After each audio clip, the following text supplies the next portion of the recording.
ነው መጋባት። የሚወድሽን አግቢ፣ የምትወድህን የምትወዳትን በመንፈሳዊ ሥርዓት አግባ እያለ ነው። ቅድመ ጋብቻ የአኗኗራቸውን ፍላጎት አለመነጋገር ትዳር ላይ ፈተና ያመጣል። ሻይ የጋበዘ ሁሉ ባል አይሆንም። ልብ ድካም እንዳይዛችሁ። አንዳንዶቹ ነገ እንጋባለን፣ እንደው ብንላፋ ምን ችግር አለ?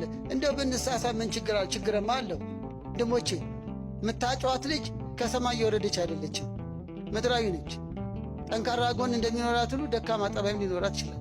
አንዳንዱ ደግሞ ፍርድ ቤት አልሄደም እንጂ ቤቱ የተፋታ ብዙ ነው። ያጨሽ ጓደኛሽ አመለካከትሽን አግኝቶታል? አይምሮሽን፣ አስተሳሰብሽን ወዶታል? መርምሪ። ወይስ ቁመናሽን ብቻ ነው? ትዳር ዕውቀት ይፈልጋል። በይበልጥ እህቶች የሰማችሁ ነው። እሺ ለማለትም አትቸኩልም። ዝም ብሎ እንደ ዳህ ስጥ ዝም ብሎ መዘገን የለም። ደጅ የምታስጠኙ ግን በኩራት በትዕቢት አይደለም። ምንድነው ልምድ፣ የጸሎት ልምድ፣ መንፈሳዊ አቋምህ፣ ውሎ የት ነው? ምሽት የት ነው? ልዩ ጉባኤ እንላለን፣ ልዩ ሕይወት ጠፍቷል። መንፈሳዊ ጉባኤ እንላለን፣ መንፈሳዊ ሕይወት ተጓድሏል። አስራት ክፈሉ፣ ምጽዋት መጽውቱ እንላለን፣ ቤታችሁ ግን ባዶ ሆኗል። ሰላም የለም፣ ፍቅር የለም፣ የጋብቻ መግባባት የለም። እዚህ ደግ ደና በጎ እንመስላለን፣ ቤታችን ግን ቀጋ ነን። የውጪ አልጋ የቤት ቀጋ በዝቷል። አንዳንድ ወጣቶች ማግባት አልፈልግም፣ ትዳር እንደነገሌ ከሆነ ጥንቅር ብሎ ይቅር ብለው እንደ ቆሜ ልቅር ያሉ አሉ። ለምን? የእኛን አይተው። እሳት በአግባቡ ከያዙት ምግብ ያበስላል፣ መልካም መዓዛ ይፈጥራል።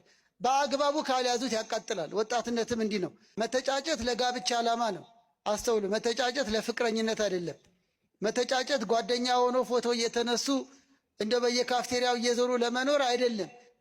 ብዙ መዘነጥ የማይወድ አለ፣ የሚወድ ደግሞ አለ። እሷ ጋር ሆኖ ስፕራይት ነው የሚያዘው። እስከ 12 ሰዓት ስፕራይት ይጠጣል።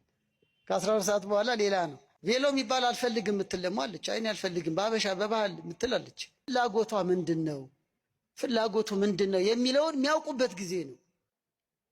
ታዋቂ ሰባኪ ብለው ያገባዋሉ፣ ታዋቂ ዘማሪ ብለው ያገባዋሉ። አሁን ግን እንጃላቸው፣ እግዚአብሔር ይሆናቸው። እንደዚህ ያለ አይነት ነው። አንዳንዴ ነጭ ነጩ የሚባለው ነገር ጥሩ ነው። መተጫጨት ማለት መጋባት አይደለም። በዋዜማው ሊቋረጥ ይችላል ካልተግባቡ፣ እግዚአብሔር ካልፈቀደ፣ ሁኔታዎች ካላግባባቸው። ስለዚህ ዓላማቸው ለቅዱስ ጋብቻ ከሆነ እግዚአብሔር ፈቅዷል። ዓላማቸው ንብረት ላይ፣ ቁመና ላይ፣ መኝታ ላይ፣ መጫወት ላይ ብቻ ከሆነ እግዚአብሔር አልፈቀደም።